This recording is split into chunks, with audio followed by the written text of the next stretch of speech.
Breaking news. గుంటూరులో senior IAS అధికారి కుమార్తె ఆత్మహత్య చేసుకుంది. ఇంట్లో ఉరివేసుకుని మాధురి ఆత్మహత్యకు పాల్పడింది. అయితే మాధురి ఆత్మహత్య ఇప్పుడు మిస్టరీగా మారింది. కొన్ని నెలల క్రితం మాధురి కులాంతర వివాహం చేసుకుంది. అయితే పెళ్లైన 4 నెలలకే మాధురి పుట్టింటికి వచ్చేసింది. మాధురి భర్త రాజేష్ వేధింపుల వల్లే తమ కుమార్తె ఆత్మహత్య చేసుకుందని తల్లిదండ్రులు ఆరోపిస్తున్నారు. తన తల్లిదండ్రుల వల్లే ఆత్మహత్య చేసుకుందని మాధురి భర్త రాజేష్ ఆరోపిస్తున్నాడు.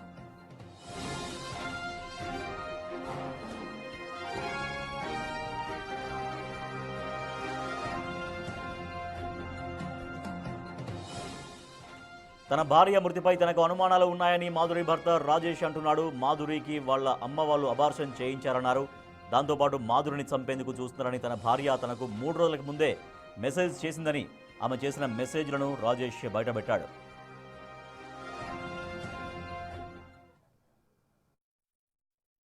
నాది అమ్మాయిది లవ్ మ్యారేజ్. గత 7-8 ఇయర్స్ నుంచి లవ్ చేసుకుంటున్నాము. మా క్యాస్ట్ వచ్చేసి బీసీ వాల్మీకి బోయ. ఆ బాబా ఎస్టీ శివాలి. వాళ్ళ నాన్న అప్పుడు మేము పెళ్లి చేసుకున్నప్పుడు రాజమండ్రి జాయింట్ కలెక్టర్గా ఉన్నాడు. ఇప్పుడు ఎస్సీ కమిషన్ కార్యదర్శిగా తాడపల్లి విజయవాడలో ఉన్నాడు. నాతో అప్పుడు ఆ పాప ప్రెగ్నెన్సీ అయినప్పుడు తీసుకుపోయి వాళ్ళ మమ్మీ వాళ్ళు బలవంతంగా ట్యాబ్లెట్లు వేయించి తీపిచ్చేసినారు ప్రెగ్నెన్సీ. వాళ్ళ మమ్మీ వాళ్ళ పిన్ని వాళ్ళు వాళ్ళ మామ వాళ్ళు అని నాకు మెసేజ్ కూడా చేసిండే. ఆ పాప దగ్గర సెల్లు, నాకు ఆ పాపకి కనెక్షన్ లేదు సెల్లు. వాళ్ళ డాడీది నైట్ టైమ్స్ చేస్తుండే మెసేజ్ 1, 2కి 11కి అట్లా 12కి అట్లా నైట్ టైమ్స్ మెసేజ్ చేస్తుండే. లాస్ట్ మెసేజ్ వచ్చేసి నాకు ఇట్లా మా అమ్మ వాళ్ళు చంపేయాలని చూస్తున్నారు అని చెప్పింది. నన్ను అని పెట్టేసింది లాస్ట్ మెసేజ్. నువ్వు అట్లా చేసుకోవద్దని నేను చెప్పాను. ఆ పాప అయితే హ్యాంగ్ చేసుకొని చనిపోదు. ఆ పాపని వీళ్ళ డాడీ వాళ్ళ మమ్మీ వాళ్ళే చంపింటారు అని నేను అనుకుంటున్నాను.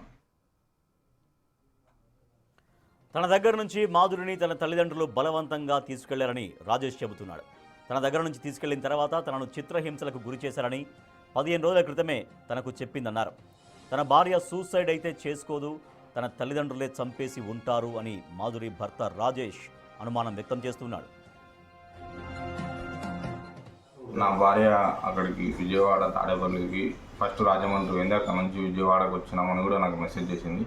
అక్కడ పోయినాక నా భార్యకి గుండు చేపించి వాళ్ళు బాగా చిత్రహింసలు గురి చేసినారు. వాళ్ళ మమ్మీ, వాళ్ళ డాడీ, వాళ్ళ బంధువులు పండగకి పోయి దసరా పండగ కూడా వాళ్ళ బంధువులందరూ కలిసి బాగా చాలా ఇబ్బంది పెట్టినారు మా భార్యని. లాస్ట్ 15 డేస్ బ్యాక్ నాకు మెసేజ్ చేసింది, మామ వాళ్ళు నన్ను చంపుతారు, తర్వాత నువ్వు కూడా చనిపో మామ, ఎందుకంటే వాళ్ళు నిన్ను వదిలిపెట్టారు అని మెసేజ్ చేసింది. అమ్మాయి సూసైడ్ అయితే చేసుకోదు, వాళ్ళ మమ్మీ వాళ్ళ డాడీ చంపేసి ఉంటారు మా భార్యని గ్యారంటీగా అని నేను అనుకుంటున్నాను. ఆ పాప మా భార్య అంతగా సూసైడ్ చేసుకునేదంటే కాదు. అయితే రాజేష్ ఉద్యోగం చేస్తున్నానని నమ్మించి తమ కుమార్తెను ట్రాప్ చేశాడని ఆమె తండ్రి ఐఏఎస్ చిన్నరాముడు ఆరోపిస్తున్నారు. ఎగ్జామ్స్కు తీసుకెళ్తున్నానని చెప్పి మాధురిని రాజేష్ పెళ్లి చేసుకున్నాడని చిన్నరాముడు తెలిపారు. ఆ పెళ్లి చెల్లదని వాళ్లే రిజిస్టర్ మ్యారేజ్ చేశామంటున్నారు. పెళ్లైన 2 నెలల వరకు రాజేష్ బాగానే ఉన్నాడు, కానీ తర్వాత వరకట్నం కావాలని తమ కుమార్తెను వేధించేవాడని ఆయన ఆరోపిస్తున్నారు. రాజేష్ వేధింపులు తట్టుకోలేక తమ కుమార్తె తనను తీసుకెళ్లిపోవాలని మెసేజ్ చేసిందని మాధురి తండ్రి చెబుతున్నారు. తమ కుమార్తెను ఇంటికి తీసుకొచ్చాక మానసికంగా కుంగిపోయిందని తండ్రి చిన్నరాముడు తెలిపారు. ఇంటర్ క్యాస్ట్ మ్యారేజ్ కాదు. ఇంటర్ క్యాస్ట్ మ్యారేజ్ అయితే నేను రిజిస్టర్ మ్యారేజ్ కూడా చేయించేవాని కాదు.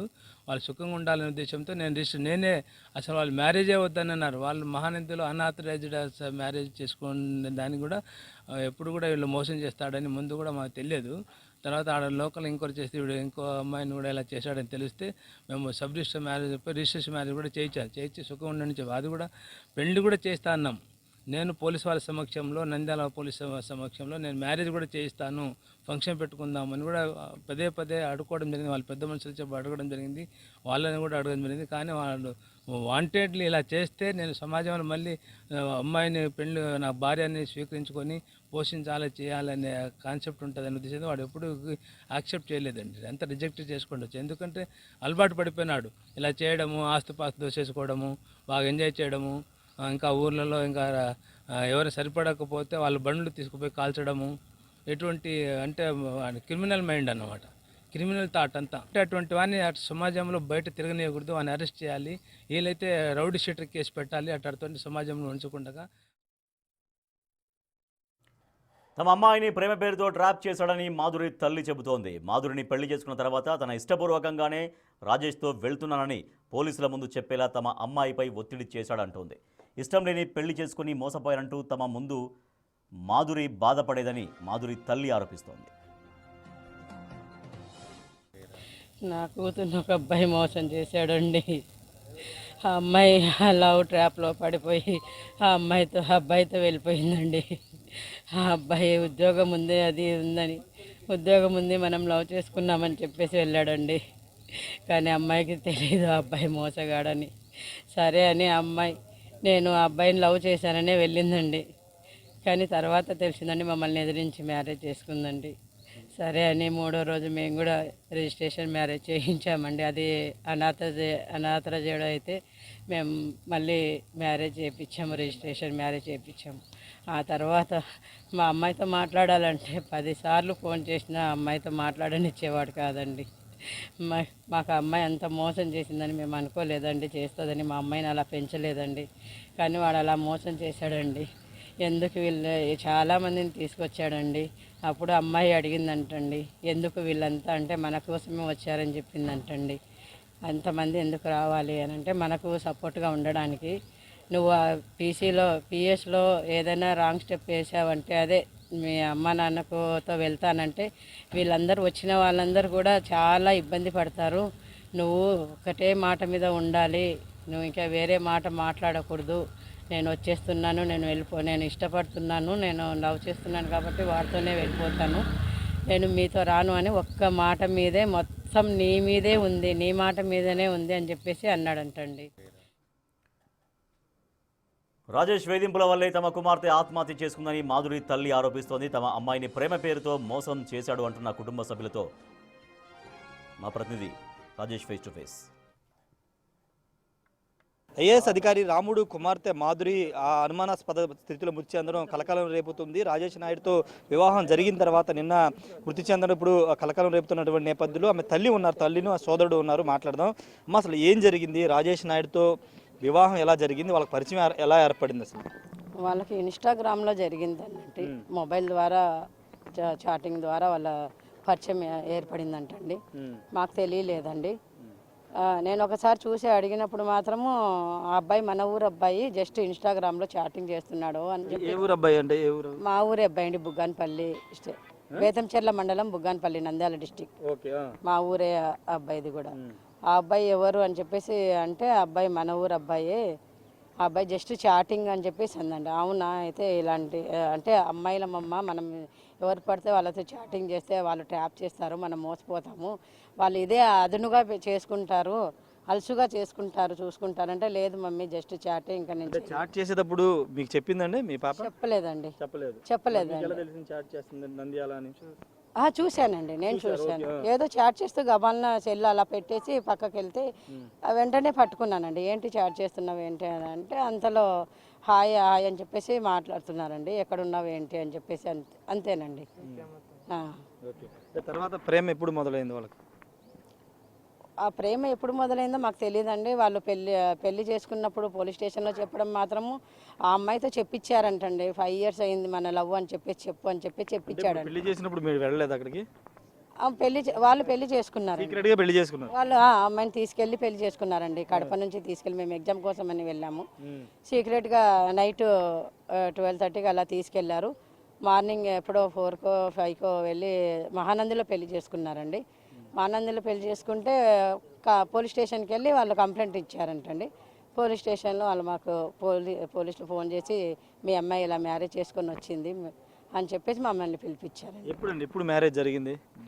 5th 3rd 2025 March 5th. ఈ సంవత్సరం మార్చి 5th ఏనండి.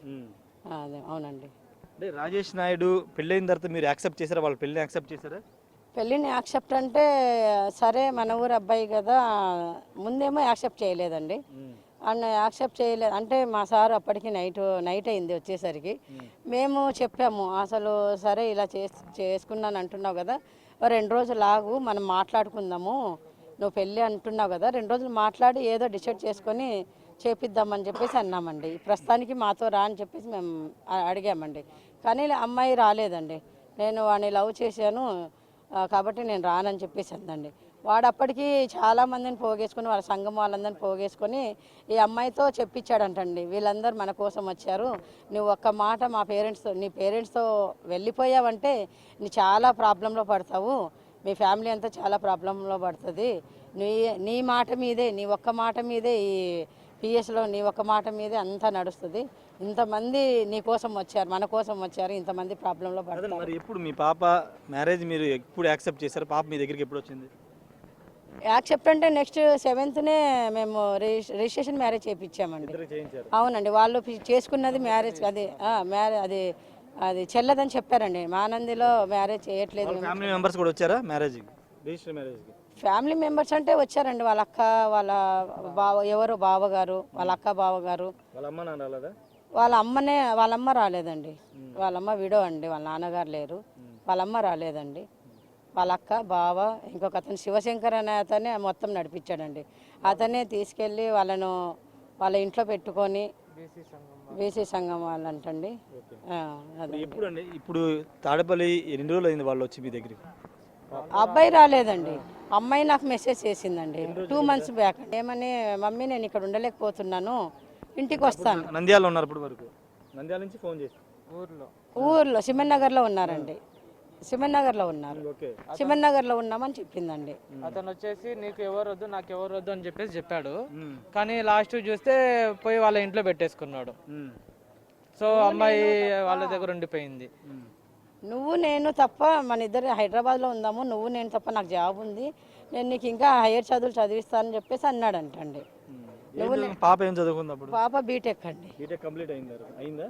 ఒక సబ్జెక్ట్ ఉందండి, ఒక సబ్జెక్ట్ ఉంది. అందుకోసమే మేము అది రాశాక ఇంకా మ్యారేజ్ అవి చేద్దామని చెప్పేసి మేము చూస్తున్నామండి. అమ్మాయి ఏమో లేదు, నేను నా కాళ్ళ మీద నిలబడాలి, ఇది ఒక సబ్జెక్ట్ అయిపోని నేను జాబ్ చూసుకున్న తర్వాత పెళ్లి చేసుకుంటానని చెప్పేసి అందండి. కాదండి, ఇప్పుడు 2 నెలల కింద ఫోన్ చేసి ఏం చెప్పింది పాప మీకు? ఫోన్ కాదండి, మెసేజ్ చేసింది. నేను ఇక్కడ ఉండలేకపోతున్నాను, నేను ఇంటికి వస్తాను మమ్మీ అని చెప్పేసి అందండి. మరి మీరు తిరిగి కాల్ చేశారు మీ పాపకి? మళ్ళీ మెసేజ్ పెట్టాం, కాల్ చేస్తే కాల్ లిఫ్ట్ చేయలేదండి. అతను చెప్పలేదు, కాల్ లిఫ్ట్ చేయలేదండి. ఆ అబ్బాయికి తెలియకుండా మెసేజ్ పెట్టిందంట. వెంటనే అబ్బాయి రావడంతో జస్ట్ మెసేజ్ పెట్టినప్పుడు మమ్మీ అబ్బాయి ఉన్నాడు, నేను మళ్ళీ చేస్తానని చెప్పేసి అందండి. ఎప్పుడండి పాప ఎప్పుడు చనిపోయింది? ఇప్పుడు నిన్నే అండి, నిన్న మార్నింగ్. అది 2 months జరిగిన తర్వాత నిన్న మార్నింగ్ జరిగింది. అవునండి. అంటే మీరు ఇంట్లో లేరు అప్పుడు? ఇంట్లోనే ఉన్నామండి, నేను కిచెన్ రూమ్లో ఉన్నానండి. పాప ఫ్రెష్ అప్ అవుతుందని చెప్పేసి అనుకున్నానండి. రోజు ఫ్రెష్ అప్ అయ్యేటప్పుడు డోర్ వేసుకుంటుందండి బెడ్రూమ్ది, అలా అనుకున్నానండి. హ్యాంగింగ్ చేసుకుందా? అవునండి, హ్యాంగింగ్ చేసుకుంది. అంటే ఏంటంటే ఇప్పుడు అతని వేధింపులే కారణం అని మీరు? అవునండి, అతని వేధింపులే కారణము చెప్తూ ఉండేదండి. నేను దగ్గర తీసుకొచ్చిన తర్వాత అతని కాంటాక్ట్లో ఉన్నాడా? లేదండి. ఒకసారి మెసేజ్ పెడితే మెసేజ్ కూడా వాడు కనీసం కూడా రాలేదండి. అమ్మాయి మాకు తెలియకుండా వాళ్ళ ఫాదర్ మొబైల్తో మెసేజ్ పెట్టిందంటండి. అది ఏం పెట్టిందో కూడా నాకు తెలియదండి. పెట్టాను, ఏంటి ఇంతేనా నీ లవ్ అని చెప్పేసి అందండి. సెల్ఫీ వీడియో రిలీజ్ చేసి చంపింది పేరెంట్స్ అని ఒక ఆరోపణ చేస్తూ మీ మీద వీడియో చేశారు. ఒక సాక్ష్యం కూడా ఉందంటూ ఒక స్క్రీన్ షాట్ కూడా పెట్టాడని తెలుసు. చూసిన తర్వాత మాట్లాడతాను. అది ఆల్రెడీ మీడియాలో చూసిన తర్వాత మాట్లాడతాను. మీడియాలో సర్క్యులేట్ అవుతుంది. సార్ రాముడు గారు, ఇది ఒకసారి వాళ్ళ మదర్తో కంటిన్యూగా మాట్లాడదాం. కాదండి, ఎలిగేషన్ మీ మీద చేస్తున్నారండి, ఏంటి దానికి? మెసేజ్ తెలియదండి మాకు. ఆ మెసేజ్ వీడియో కూడా బయటకు వచ్చిందండి. వీడియో కూడా బయటకు తెలియదండి, చూశాక మేము మాట్లాడుతున్నాం. చూశాక రాముడు కానీ ఆయన భార్య కానీ వీడియో చూసిన తర్వాత మాట్లాడతామని చెప్తున్నారు. అంటే మ్యారేజ్ జరిగిన దగ్గర నుంచి పాప అక్కడే ఉంది మాధురి. 2 నెలల ముందు మెసేజ్ పెడితే మేము పాపను తీసుకొచ్చామని చెప్తున్నారు. 2 నెలల ముందు ఇక్కడే మా దగ్గర ఉందని చెప్తున్నారు. అయితే నిన్న ఉదయం హ్యాంగింగ్ చేస్తుందని చెప్తున్నారు. ప్రస్తుతానికి రాజేష్ నాయుడు విడుదల చేసిన వీడియో గురించి చూసిన తర్వాత మాట్లాడతామని చెప్తున్నారు. ఒక అనుమానాస్పద స్థితిలోనే చనిపోయిందనేది కుటుంబ సభ్యులు చెప్తున్నారు. భర్త రాజేష్ నాయుడు కూడా అదే చెప్తున్నారు. మరి చూడాలి ఇప్పుడు ఈ కేసు ఎటు టర్న్ తీసుకుంటుంది. ఎందుకంటే ఇప్పుడు కుటుంబ సభ్యులేమో రాజేష్ నాయుడు మీద ఎలిగేషన్ చేస్తుంటే రాజేష్ నాయుడు తిరిగి కుటుంబ సభ్యులే తన భార్యను చంపేశారంటూ ఆయన కూడా ఎలిగేషన్ చేస్తున్న నేపథ్యంలో పోలీసుల విచారణ చాలా కీలకంగా మారబోతుందని చెప్పాలి. పోస్ట్మార్టం రిపోర్ట్ వచ్చిన తర్వాత పూర్తి వివరాలు తెలిసే అవకాశం కనబడుతుంది. Camera person Hosannath, Rajesh, big TV, Mangalagiri నుండి.